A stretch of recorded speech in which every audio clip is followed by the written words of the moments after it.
Hallo, willkommen beim 1000 Bäcker Report. Heute mit dem Thema versteckter Anstieg von Goldaktien setzt sich fort.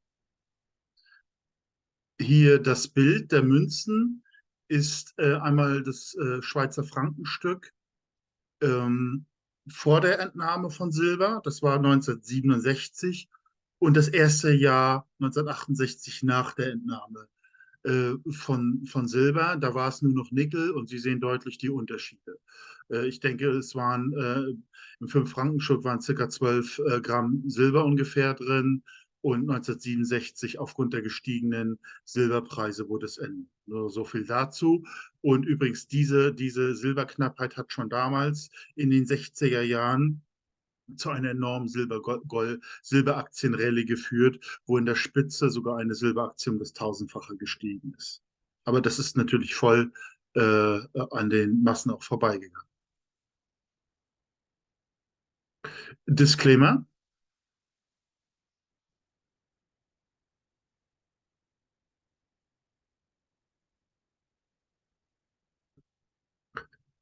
Ja, ich möchte Ihnen heute einige Ausbrüche zeigen, die meines Erachtens spektakulär sind.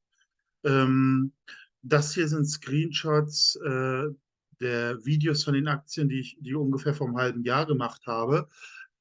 Sie sehen, damals war die Aktie noch bei 6,5 Cent. Mittlerweile ist sie fast 14 Cent.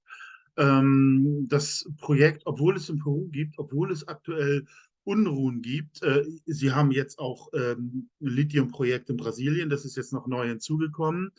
Und das scheint eben diese Aktie zu beflügeln. Und sie könnte schnell zu neuen Höhen aufsteigen. Früher oder später, wenn dann der Rohstoff- und Gold- und Silberbullenmarkt richtig einsetzt, kann es dann massiv nach oben gehen. 1 Dollar sollte nicht sein. Die war sogar, diese Aktie 2017, fast bei 10 Dollar. In der Vergangenheit auch höher. Es sind natürlich auch Verwässerungen von Aktien, ist so. Aber wenn der Gold- und Silber- und Rohstoffbullenmarkt einsetzt, ist es meiner Meinung nach sehr spektakulär. Natürlich Risikostufe hohes Risiko. Also im Wesentlichen haben sie Kupfer, aber eben auch Gold. Hier eben das Projekt Ilo Este, Projekt Ilo Norte, Panamerika, CGA und Moct Tac.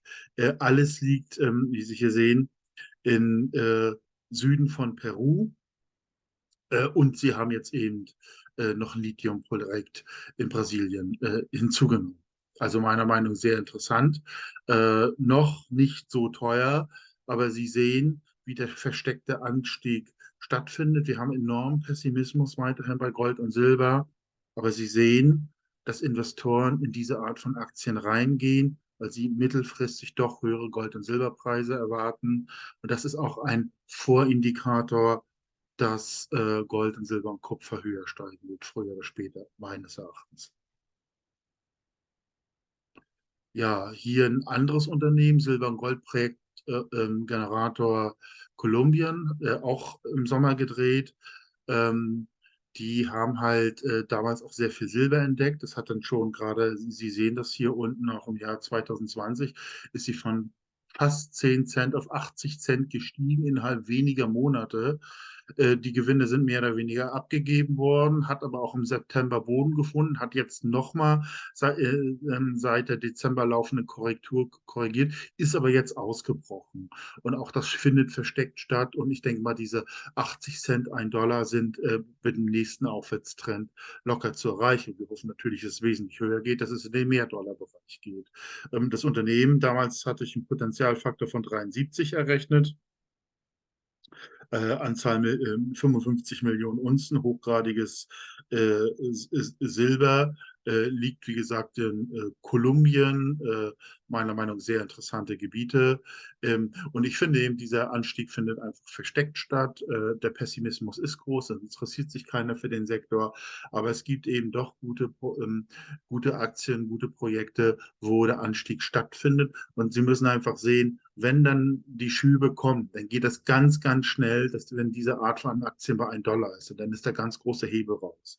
Und deswegen fühle ich mich eigentlich genötigt, über diese Aktien zu berichten, weil da wird es keine Ankündigung geben, wann diese Kurse hochfahren und wie gesagt, der Hebel ist raus und dann ist die ganz große Chance am Goldaktienmarkt mal vorbei. Wir hoffen natürlich, dass in Namania, Sie kennen ja die Beispiele aus den 70er Jahren, wirklich in den Mehrdollarbereich gehen, vielleicht in der Spitze irgendwo zwischen 5 und 10, wenn dann Gold bei 2,3, 2,4 ist.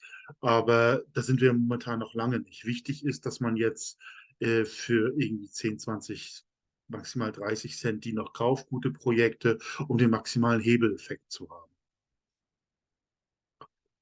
Ja, das hatte ich ja gerade erwähnt, 1970er Jahre war ja diese bislang größte Goldaktienrallye, die es überhaupt gab. Und da stiegen eben Aktien von 15, 20 Cent auf 15, 20, 30, 40 Dollar. Nicht selten konnte man und das ist natürlich passiert, natürlich nicht häufig, in dieser Zeit aus 1000 Dollar eine Viertelmillion machen.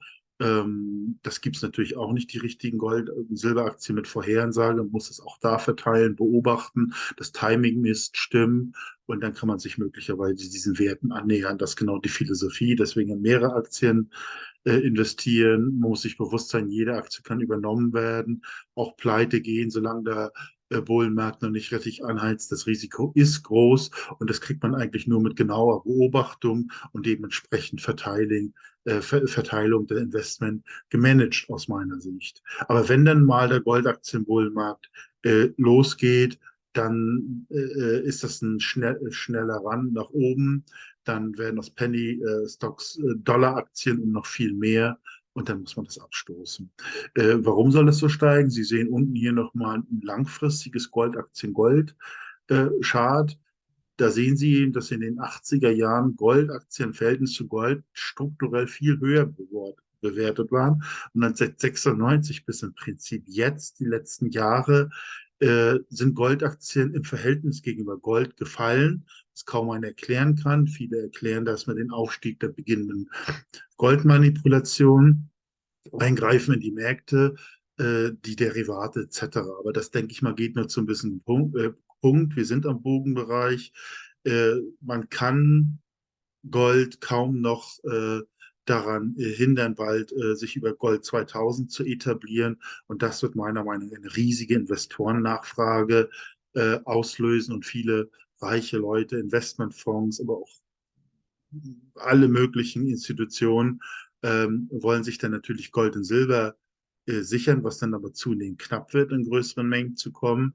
Und dann denke ich mal, werden diese Explorationsgebiete, Juniorunternehmen, wird maximal viel Geld reinfließen, einfach weil die sich an der Gold- und Silberproduktion versuchen wollen zu beteiligen und indirekt damit sichern wollen. Und das führt möglicherweise dann zu einer Mania wie hier in den 70er Jahren. Deswegen investieren wir in Goldaktien. Ja, ich 1000 Becker Report. Wir sortieren in diese Aktien nach moderaten, hohen und sehr hohen Risiko, versuchen eben, den Potenzialfaktor zu errechnen aus der Marktkapitalisierung, gerade das Gold, das Länderrisiko. Wir haben auch eine Exit-Strategie entwickelt, wann stößt man den Markt wieder ab, wann stößt man das Investment wieder ab und was investiert man da. Ja, ich bedanke mich ganz herzlich für Ihre Aufmerksamkeit. Würde Sie bitten, wenn Ihnen das Video gefallen hat, meinen Kanal zu abonnieren, vielleicht die Glocke betätigen. Sie werden dann sofort über neue Videos informiert. Sie können auch ein Like hinterlassen. Das würde nämlich dazu führen, dass der Algorithmus dann anderen YouTube-Zuschauern dieses Video, die an dem Thema interessiert ist, wird es dann automatisch die Wahrscheinlichkeit, dass es denen vorgestellt wird, steigt. Also nochmal vielen Dank für Ihre Aufmerksamkeit und bis zum nächsten Mal.